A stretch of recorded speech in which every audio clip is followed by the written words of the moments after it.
Hey, it's Allie Edwards, and I am back for day 12. I took a little break yesterday to gather together with some friends. Actually, yesterday was a crazy busy day.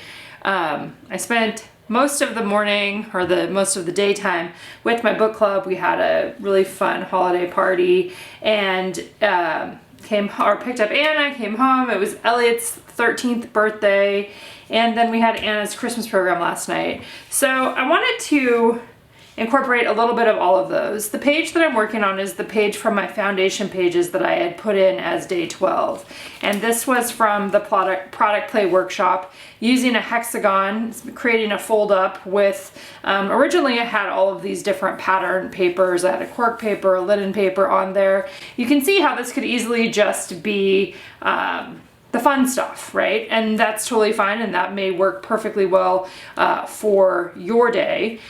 In my case though, I think that I want to use some of these photos. So what my plan is, I printed one photo out that will go on the front here, so I will end up cutting that to that size. I have a template here. Actually, yeah, it'll be like this. You can see that I've cut it out. This template was included in the product play workshop. So most likely it's going to be something like this, right? That's going to go, and I'll cut it out. Actually, let's just do that right now.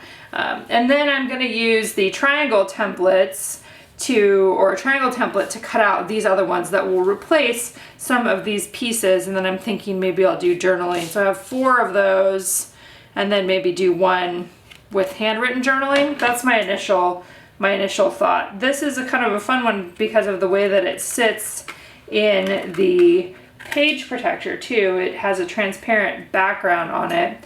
And I've seen a variety of different interpretations of this idea for different sized albums. So if you're working in a different size, make sure to check out the Facebook group. I've seen how people have done this in 6x8 as well as in 3x8. So the photo of our awesome table spread is going to go right there. I think I'm just going to go ahead and adhere. Well, maybe I'll wait just a minute.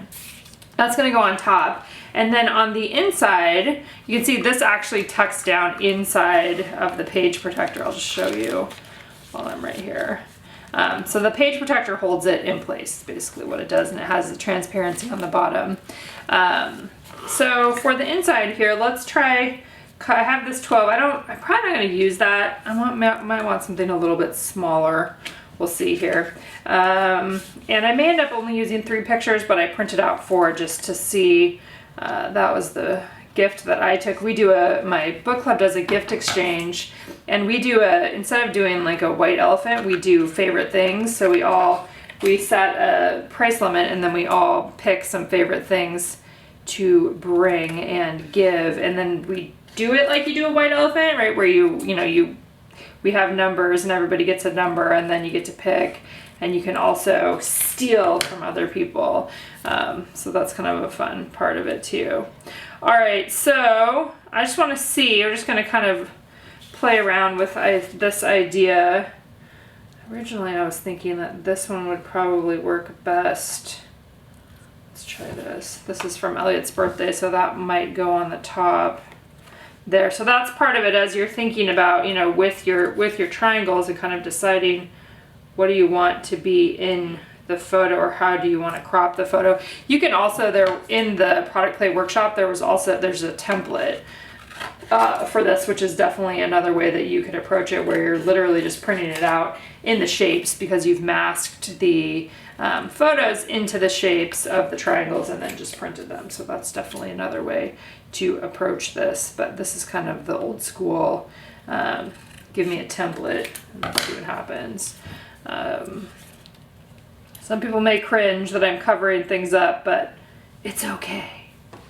Let's see, I kind of want to put this one on the bottom too. I may pull this off. This is one of the, the pieces of creating foundation pages. And in this case, it's totally fine because I did the idea because I wanted to show, show the idea, right? Show the execution of an idea like this, knowing that I may pull some of it apart, which is fine because it may have happened that I came to this day and I didn't pull anything apart, and maybe I just added journaling to the outside of there. That would have been totally fine as well. So lots of different ways that you can end up telling your stories with something like this, and with doing the things in advance. And I know not everybody does it that way either, so which is totally fine. Okay, so let's put that one there. And this is where I was like, do I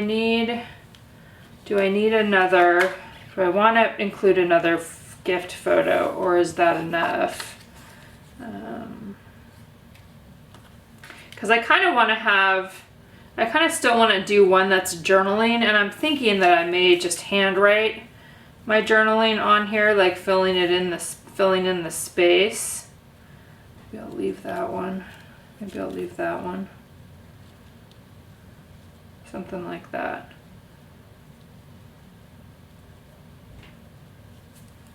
That can't go in there because that's okay. Or that could go on that one. All right, let me think about this a little bit. I want to see if I want to actually hand draw my journaling. That's my initial thought, and then I'm just going to go ahead and adhere these things down, and it's just going to, my journaling obviously is going to be pretty basic because it is because it's basically just telling, you know, what we did on that day, or these main things that were happening. Okay, so I did a few things off camera, and one of the main things that I decided to do was to do my journaling in a big diamond, so that the two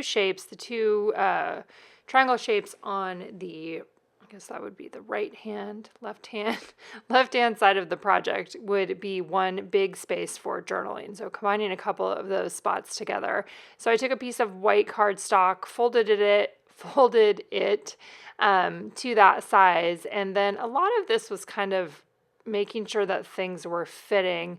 It still doesn't fit perfect, and you'll see right now I'm adhering things down, and then in a minute here you're going to see where I pick some of them back up to have it fold correctly. I started with a glue dot for that chipboard because I had pulled the chipboard off of the other one, and then I end up having to adjust that as well, and you'll see that in a couple minutes, and it tears the cork paper. Anyway, it's been one of those days. So I decided to just handwrite journaling onto the that diamond shape there, which is two triangles put together, and just really kind of said what we did, or, you know, what my day consisted of, these bunch of different things that all came together to make up the day. And it was a really busy, good, full day. And I was thankful to kind of take a little bit of time off to just focus on my friends and hang out with them. And that was really fun because it was actually a really stormy day here yesterday too. So you can see now I am pulling up some of the pattern paper that I had adhered down originally. I put the actual template itself is underneath there. And so then I'm kind of going on top. And there was a lot of moving things around, like you can see that I'm doing right now, as I'm like, okay, this is not fitting in the right place. So if you encounter that while you're working on this project, you are in good company. That's what I'll say. Whenever you work with shapes like this, where they're not necessarily perfect shapes and not everything comes out exactly, because I'm cutting it by hand, right? If I would have done it as a template in Photoshop, it would be a little bit different.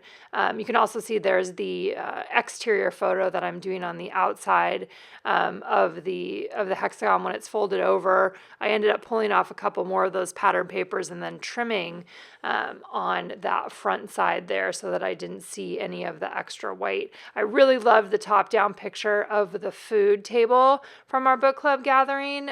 Big tip there is to turn off the overhead lights.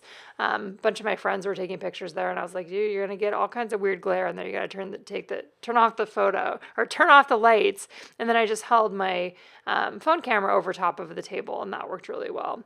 You can see that I'm adding on the date there, the number 12. At first I just used some black number stamps, or number stickers and put them on to the photo itself. But I didn't love how that looked, so instead I grabbed a circle tag there, a metal rim circle tag, and some more of that twine, and just went ahead and stuck it on there, and it fit perfectly on top of that plate, so it looked like it went right on that spot. So I like how that turned out. Super happy with that. There's where I'm kind of pulling off. I decided to put a different adhesive on there. First I was going to do red line tape, but I ended up doing a foam dot and needed to pull up the back, and you can see what it does. But I just covered it up because that's what we do when we're working on stuff like this, is we cover things up. The other thing that I had to do with this one was stamp something or find something to put inside the Avery index tab. I considered word phrase stickers again, like I've done a couple of times, I think in this album already. Excuse me. But then I ended up pulling out my December daily stamps, just the collection that I have, and looking for something that would make sense for what, the sentiment here. And one of them is, this is the story of today, and the other one says Happy Christmas. And so that seemed like a, perfect little sentiments to go along with the story that I'm telling today on this fold over hexagon that's on top of a transparency. So there's a star transparency that is holding this hexagon together, and that's how it slips right into the pocket.